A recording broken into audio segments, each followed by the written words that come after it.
चलो, तो मैं रिपीट कर रही हूँ कि एनर्जी क्या है। Energy meaning capacity to do work या capacity for doing work is called energy.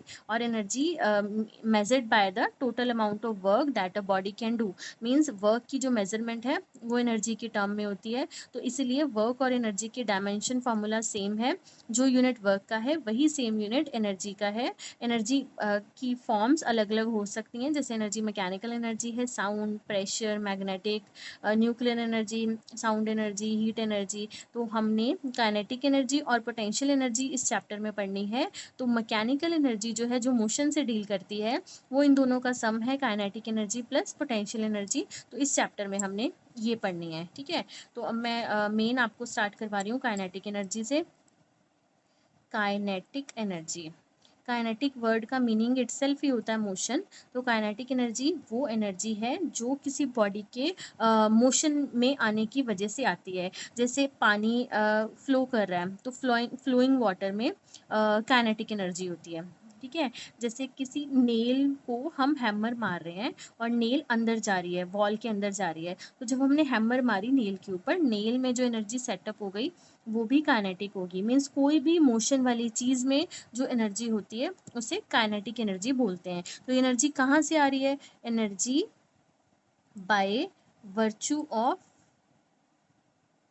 It's motion. It's मतलब बॉडी, बॉडी के मोशन में आने की वजह से जो एनर्जी बॉडी में पोजेस होती है that is called kinetic energy. The energy possessed by a body by virtue of its motion is called kinetic energy. Fine. तो flowing water possess kinetic energy, moving vehicles have kinetic energy, moving air has kinetic energy. जैसे मैंने hammer की example दी, moving hammer has kinetic energy. Gun bullet, gun में से bullet hit करी तो bullet जो है वो जब मूव करेगी तभी काइनेटिक एनर्जी होगी। तो ओवरऑल हम ये कह सकते हैं कि all the moving bodies have kinetic energy. तो मीन्स मोशन की वजह से जो एनर्जी लिंक करती है उसे बोलते हैं काइनेटिक एनर्जी। तो अब हम इसके लिए एक्सप्रेशन देखते हैं कि काइनेटिक एनर्जी कैसे सॉल्व हो सकती है और इसका मैथमेटिकल फॉर्मूला क्या है। सो एक्सप्रेशन फॉर काइनेटिक एनर्जी, इसके जो मैथमेटिकल स्टेप्स हैं वो वर्क डन से भी निकल सकती है और कैलकुलस मेथड से भी। तो मैं आपको सिंपली फिजिक्स के टर्म में बताती हूँ। Calculus method means mathematical steps. तो हम ऐसे लॉजिकली देख रहे हैं कि एक बॉडी कंसिडर की जिसका मास m है और इनिशियली रेस्ट पे पड़ी है। अगर बॉडी इनिशियली रेस्ट पे पड़ी है तो उसकी इनिशियल वेलोसिटी u हो गई 0। तो लेट किया बॉडी पे कांस्टेंट फोर्स अप्लाई किया जिसकी वजह से बॉडी में कुछ एक्सेलरेशन सेट हुई और उसने कुछ डिस्टेंस कवर किया और उसने कुछ वेलोसिटी, कांस्टेंट वेलोसिटी अटेन कर ली, that is v। I am repeating again, consider a body of mass m which is initially at rest, so u is equal to 0. Let constant force is applied on the body due to which body start moving with acceleration a and the distance covered by the body is s. Let this applied force f is equal to ma. This constant force is ma. After traveling through a distance s, the velocity acquired by the body, using kinematics equation we can write v square minus u square is equal to 2as. Final velocity जो body ने acquire की, initially body rest पे थी तो u is 0, v square is equal to 2as। जो body ने acceleration attain की वो हो गई v square by 2s। So this is the value of the acceleration. अब put 2 in 1, f is equal to m, a की value क्या है v square by 2s। Fine. तो मुझे एक्सप्रेशन निकालना है काइनेटिक एनर्जी के लिए और ये वर्क डन से निकल सकता है एक्सप्रेशन, क्योंकि बॉडी पे फोर्स लगाने पे बॉडी ने डिस्प्लेसमेंट की, मींस बॉडी पे कुछ वर्क डन करना पड़ा। तो that work done by this f force, work done by the constant force is work done का formula force into displacement, value of force is mass into acceleration into s। ये वाली value मैं direct भी put कर सकती हूँ force की, वो है m v square by 2s into s, s से s कैंसिल। तो दिस वर्क डन या काइनेटिक एनर्जी के इक्वल है ये वर्क डन, तो इसे हम लिख सकते हैं half M V square. So kinetic energy of the body is equal to half mass into speed square, means kinetic energy depend on the mass and the speed, ठीक है। तो इस मेथड से हम काइनेटिक एनर्जी फाइंड आउट कर सकते हैं।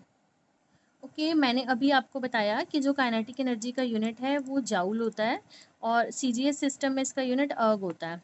Fine. तो एक काइनेटिक एनर्जी का और यूनिट है जो हम यूज़ करते हैं इलेक्ट्रॉन की टर्म में, इलेक्ट्रॉन वोल्ट। तो काइनेटिक एनर्जी का जो ये यूनिट है जिसे हम बोलते हैं इलेक्ट्रॉन वोल्ट। तो इलेक्ट्रॉन वोल्ट का मतलब एनर्जी, कितनी काइनेटिक एनर्जी एक इलेक्ट्रॉन एक्वायर कर रहा है जब हम उसे पास करवा रहे हैं potential difference of 1 volt. Potential difference का मतलब जैसे सपोज कोई एक कंडक्टर है, उसके एक एंड को पॉजिटिव कर दिया और दूसरा एंड नेगेटिव है, मीन्स हमने पोटेंशियल डिफरेंस लगा दिया है। तो 1 वोल्ट का पोटेंशियल का यूनिट होता है वोल्ट। तो एक यूनिट का एक पोटेंशियल 1 वोल्ट लगाने पे ये जो कंडक्टर के अंदर के इलेक्ट्रॉन हैं वो कितनी एनर्जी एक्वायर करते हैं, उस टर्म को बोलते हैं electron volt. Energy acquired by all the electrons of a conductor when they passes through a potential difference of 1 volt is called electron volt। और एक इलेक्ट्रॉन के ऊपर चार्ज होता है 1.6 into 10⁻⁻19 into 1 volt, coulomb into volt. तो 1 electron volt is equal to 1.6 into 10⁻⁻19 coulomb into volt को हम बोलते हैं जाउल। तो एक इलेक्ट्रॉन वोल्ट में इतने जाउल्स होते हैं।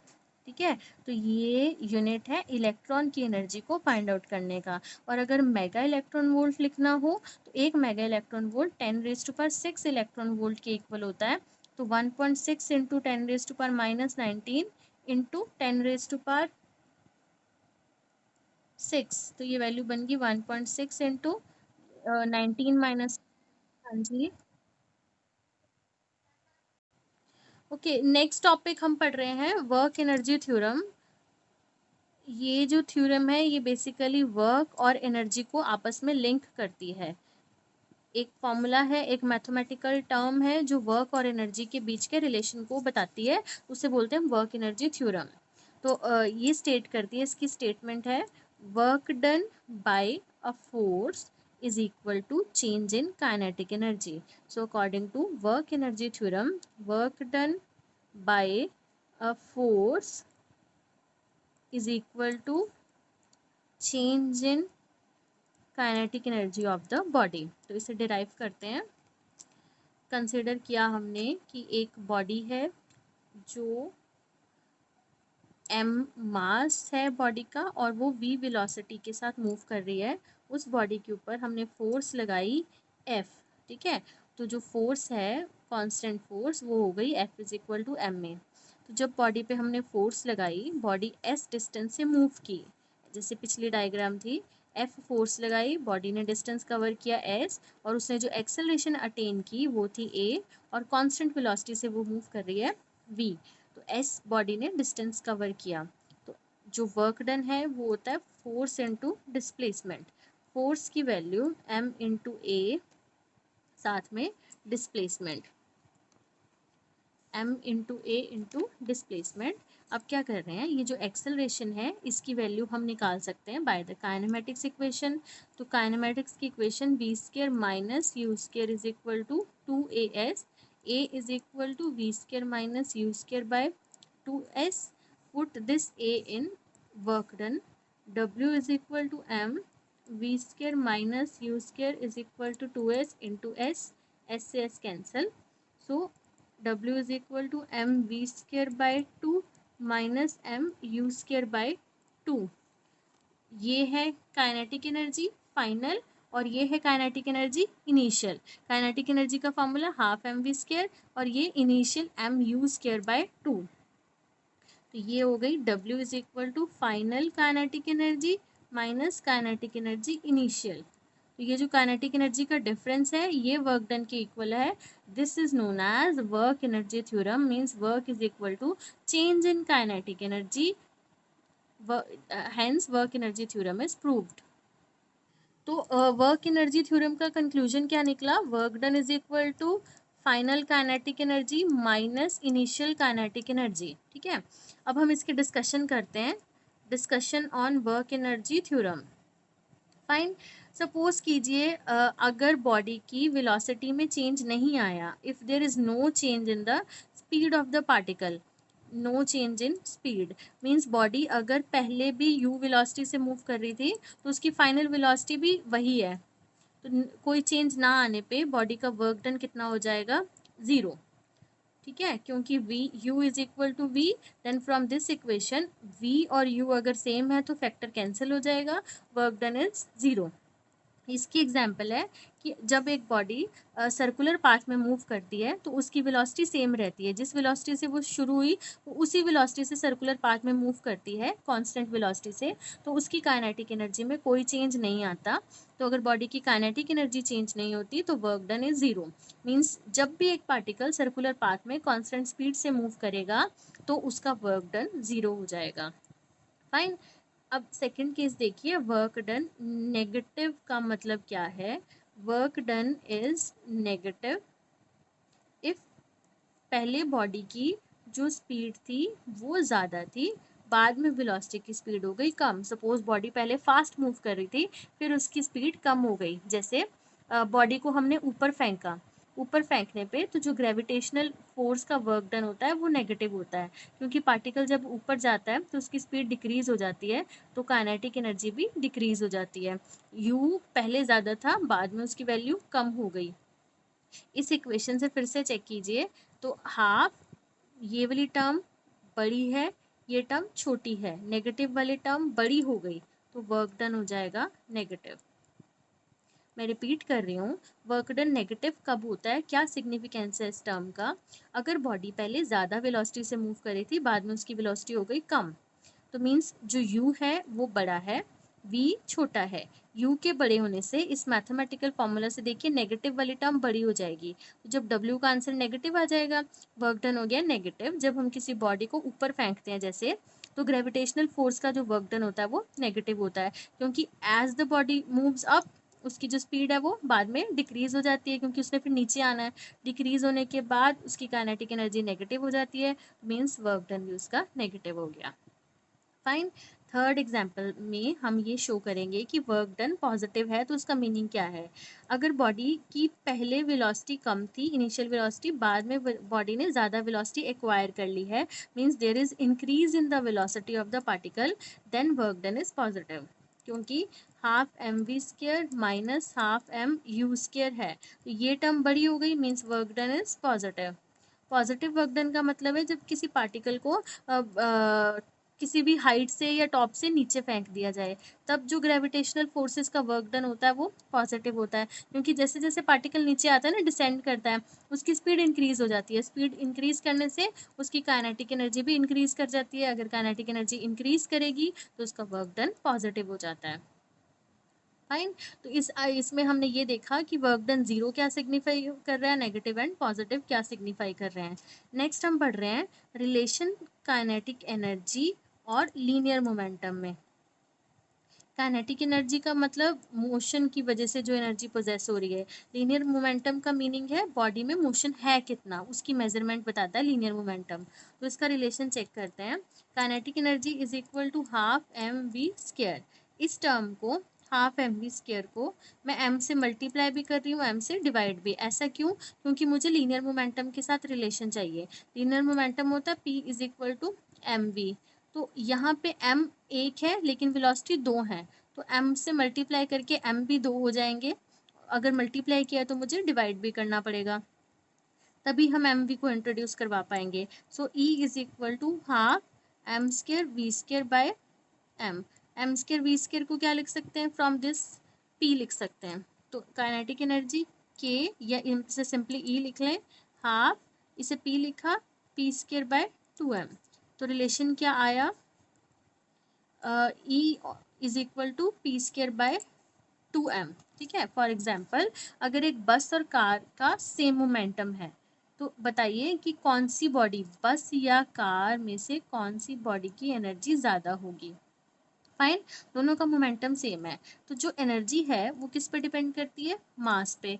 सो E is inversely proportional to mass. Momentum तो दोनों का सेम है, तो मास जो है वो बस का ज़्यादा होगा। बस का अगर मास ज़्यादा है तो उसकी काइनेटिक एनर्जी कम होगी, so the car has greater kinetic energy than bus. Fine. Okay, तो जो सेकंड टाइप की एनर्जी हम पढ़ रहे हैं उसका नाम है पोटेंशियल एनर्जी। मीन्स हम अब इस आर्टिकल में पोटेंशियल एनर्जी को डिस्कस करेंगे, मैकेनिकल एनर्जी की जो सेकंड एनर्जी है। तो नेम से इंडिकेट हो रहा है पोटेंशियल, मतलब कि बॉडी को अगर किसी कॉन्फ़िगरेशन में सेट कर दिया जाए या किसी पोजीशन में सेट कर दिया जाए, तब वो बॉडी कितनी एनर्जी पोजेस करेगी, उसे बोलते हैं पोटेंशियल एनर्जी। तो मीन्स कि जैसे ये एरो और बो वाली एग्जांपल है, इस बो पे हमने एक एरो सेट कर दिया, ठीक है, तो इसे हमने किसी एक पर्टिकुलर पोजीशन में खींच के रखा है, तभी और एरो रिलीज होगा। तो जब हमने इसे खींच के एक पर्टिकुलर पोजीशन में सेट किया, तो इसमें जो एनर्जी हो जाएगी वो पोटेंशियल एनर्जी होगी। तो जब हम एरो को रिलीज कर देंगे, सारी पोटेंशियल एनर्जी एरो में चली जाएगी और एरो दूर तक मूव करेगा। फाइन। तो मीन्स अगर किसी बॉडी को हम हाइट पे या किसी और पोजीशन में सेट कर दें, तो बॉडी में पोटेंशियल एनर्जी स्टोर हो जाती है। तो कंक्लूजन क्या निकला कि energy possessed by a body by virtue of it's configuration, shape, position is called potential energy.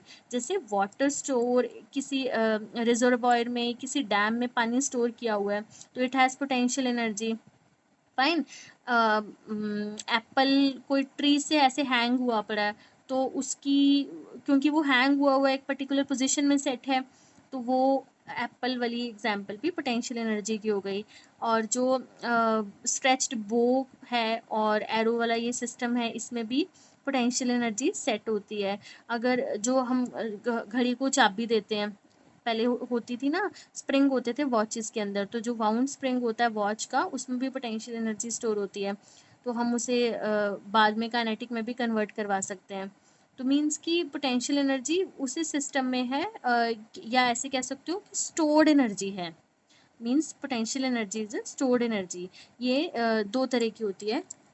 एक होती है ग्रेविटेशनल पोटेंशियल एनर्जी, अगर ये हाइट से लिंक करती है, ग्रेविटी से लिंक करती है। और दूसरी टाइप की जो एनर्जी होती है वो होती है इलास्टिक पोटेंशियल एनर्जी, ये खींचने पे होती है। ठीक है, तो अब हम इन दोनों एनर्जीज को पढ़ेंगे डिटेल में। एक होती है ग्रेविटेशनल पोटेंशियल एनर्जी, दूसरी elastic potential energy.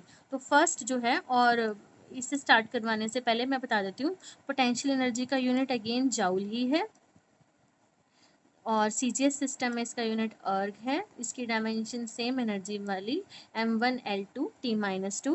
Gravitational potential energy का मीनिंग है कि energy possessed by a body due to its position above the surface of अर्थ।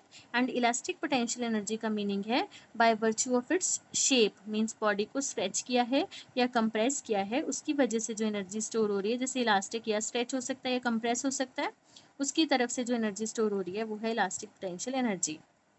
तो first is gravitational potential energy. देखिए, सपोज करते हैं कोई एक बॉडी है और ग्राउंड से उसकी हाइट h है। मैं आपको बता रही थी कि एक ब्लॉक है, किसी पर्टिकुलर हाइट पे हमने रेस करके रखा हुआ है, तो इस ब्लॉक को रेस करने के लिए जो फोर्सेस चाहिए उन्हें बोलेंगे ग्रेविटेशनल फोर्सेस। तो वर्क डन जो ग्रेविटेशनल फोर्स के थ्रू या अगेंस्ट ग्रेविटेशनल फोर्स हमें करना पड़ रहा है, work done force dot displacement होती है। और यहाँ पे ब्लॉक को हमने h हाइट पे रेस करके रखा हुआ है, तो ग्रेविटेशनल फोर्स के ऊपर जो वर्क डन लगा उसके अगेंस्ट वो है F डॉट एच। ठीक है, तो नेट वर्क डन जो है, या कह सकते हो ग्रेविटेशनल फोर्सेस के ऊपर जो हमें वर्क डन करना पड़ रहा है वो नेगेटिव डायरेक्शन में होगा। तो थीटा इस केस में बनेगा 180 डिग्री। मतलब ब्लॉक इस हाइट पे सेट है और हम उसे मतलब ऊपर रखना चाह रहे हैं, ब्लॉक आ रहा है नीचे, तो थीटा हो गया 180 डिग्री। हम उसे इस पोजीशन में सेट करके रख रहे हैं बाय ग्रेविटेशनल फोर्सेस, तो theta is 180 degree. Means F और एच के बीच का एंगल 180 है। तो जब हम इसे सॉल्व करेंगे माइनस एफ एच आएगा, because cos 180 is -1। So F की वैल्यू पुट करते हैं, एफ की वैल्यू होती है mg, तो -mgh। ठीक है, तो work done by this gravitational force on the block which is raise to some height is equal to -mgh। अगर ये ब्लॉक अब नीचे आ जाए, फॉल करने लग जाए, तब वर्क डन जो ग्रेविटेशनल फोर्सेस के थ्रू होगा, work done by the gravitational force, वो पॉजिटिव होगा। फाइन। नेगेटिव वर्क डन का मतलब क्या है कि इस ब्लॉक को हमने हाइट पे रेज किया हुआ है और जब ब्लॉक नीचे आ रहा है तब ग्रेविटेशनल वर्क होगा पॉजिटिव। तो ये है gravitational potential energy. Change in gravitational potential energy निकालनी हो तो चेंज होती है फाइनल मीन्स mgh2 और इनिशियल माइनस माइनस प्लस हो जाएंगे तो mgh1 मीन्स जो बॉडी है वो h1 हाइट पे थी अबव द सरफेस ऑफ अर्थ, फिर बॉडी को कुछ और हाइट पे रेस कर दिया वो h2 है, h2 बड़ी हाइट है एज कम्पेयर टू h1, तो फाइनल माइनस इनिशियल फाइनल थी mgh2 माइनस में होगी और फिर ये माइनस माइनस प्लस होके वो mgh बन जाएगा। तो change in gravitational energy is equal to delta U which can be written